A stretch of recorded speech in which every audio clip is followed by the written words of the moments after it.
so long speaking on the email. First time we see her, first time we meet her, but she has done a wonderful job to get us here, and Marcus and Rico.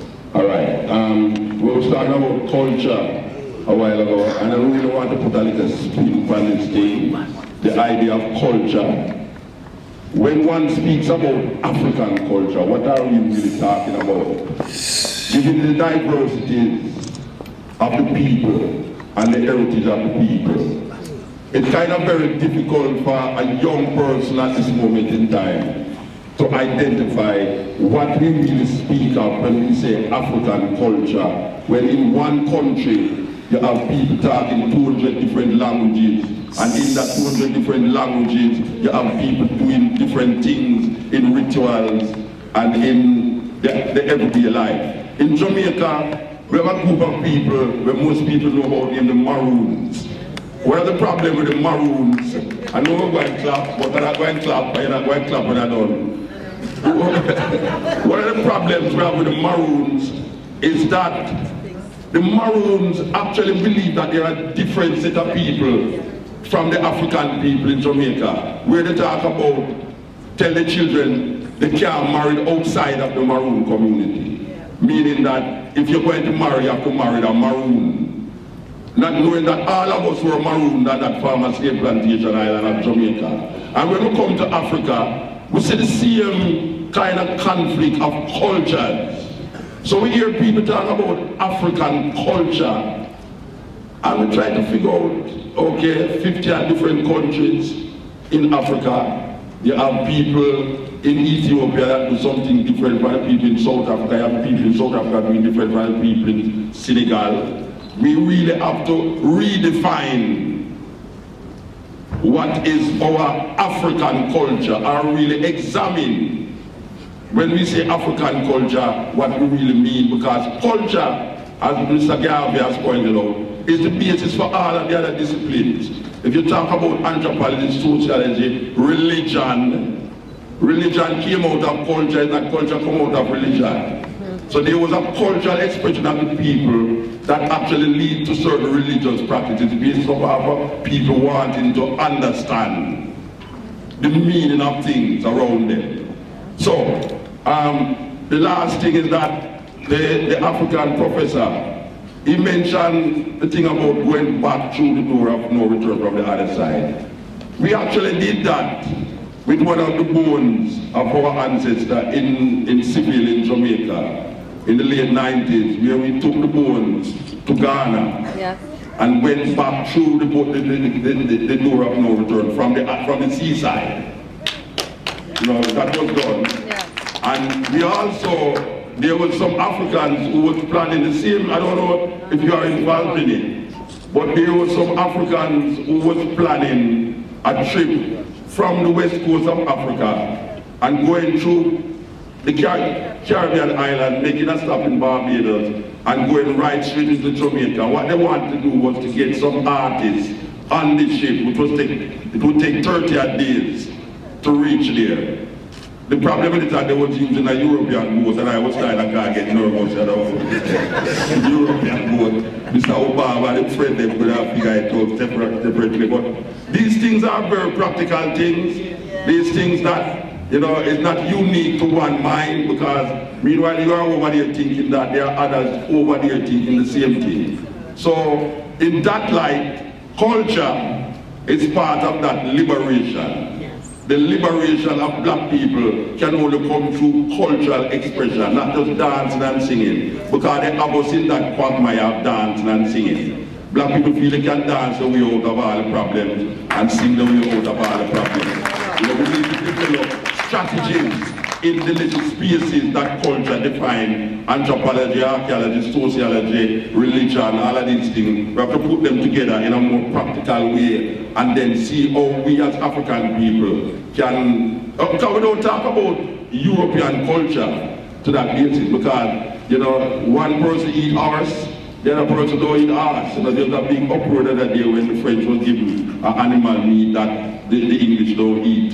And that is not part of the English culture, that's part of the French culture. So it poses a problem. We come to here, we see people eating things that we wouldn't eat. in Jamaica with African people. So the culture have to be examined when we talk about African culture. I think we sometimes mix up African culture with African heritage. So we also do that in Jamaica. We say heritage and not talking about culture. We say culture, not talking about heritage, because Jamaica don't have a Jamaican heritage. We develop Jamaican cultural expressions, but it's not our heritage. You know, and really we have to look into that. Give that. First of all, let me say, greetings in the name of the Most High. His Imperial Majesty Emperor King Selassie I. Jah. And now that I've been permitted to speak, I would like to furtherly extend my respect to the elders here, to all royal distinguished guests. Thank you very much for making it possible for us with your summary of our Black history and each and every one who are presently here. Now, we need to unite ourselves, heritage, culture, and all, economically, socially, to advance the welfare of our people.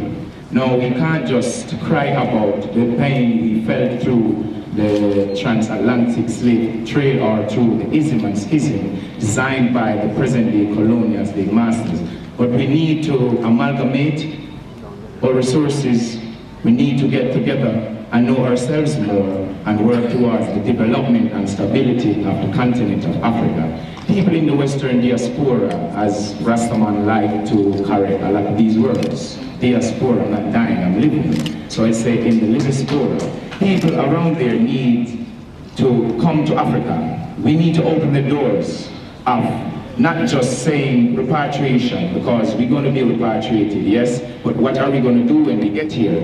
And what plans and I would say development programs are being structured for the people in Africa and the people out of Africa coming to Africa and living to Africa reality. We need to show the world that we were the first, and we need to start now. So very much with all your help, we need to pool our resources together in whatsoever faculties you can and develop the continent. I'm honored being here because I represent all the people in the world as Black people, not just the diaspora, not just a mansion. So please get together. I like what I'm seeing, I'm happy, I'm honored being here. I would like to say thanks very much to the Presidium, the government of Gambia, the President and the Minister of Tourism for hosting my fellow brothers and myself here and sisters concerning the redemption of Black people. I stand for Black international repatriation, redemption for Black people and the development of the continent. Not just to say repatriation coming here, but we need to build modern cities,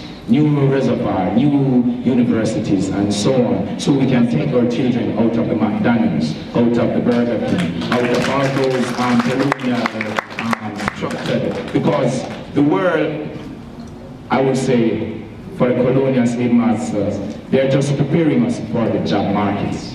We get our degrees, we've done everything possible to be educated in a sense, but only to go back and work for the slave master, to boom our, I would say, rocket their business through the roof. We're not for that. We're for the upliftment and the rise of Africa. Put our differences aside, get to know our presidents, as I would like to extend our presidents on the continent of Africa need to come together privately and sort out the matter for Africa. Thank you very much. I'm honored being here on We are children of the kidnapped people, and there's a cause why we are here. We can't look for a solution through the effect of the cause. Telling my brothers and sisters that I'm coming here to Africa is like we have a face mosquito with crash helmet. But tell them that you got Disney World liar. They want you to kiss a Mickey Mouse for them. I am not in this kind of psychiatrist mentality. We know when there's a place for counseling, we go and do counseling. And when there's a place for work, we go and do work higher. Every test I take in life is to please the dominant culture. Who is the minority? And here we are in Africa. It's all about willing and able. Some of us are willing, but we are not able. And a lot of us, when we leave here and go back to London, we go back in our flat and we house and we sit down and we forget the grassroots people. The grassroots people must have a voice. Because most of these intellectual people that come to Africa and talk on platform, they go back and they live like Wazungu Aya. They live like European. And we have to live as African people. And I never come to Africa to find my Africanness. I am living. And the greatest thing to be in here is not hearing no damn police siren around us. And I want to rise up the president, because stepping out of the Commonwealth and coming out of England and to come here under colonialism, is a mindset again. So I want to rise up the president if you look about our health. And I'm saying this right now. Africa does not need Jesus, because Jesus is a weapon of mass destruction. One of the biggest number one church music amongst African people is amazing disgrace. For the whole time, we stand up as African people and said what? Voodoo mai!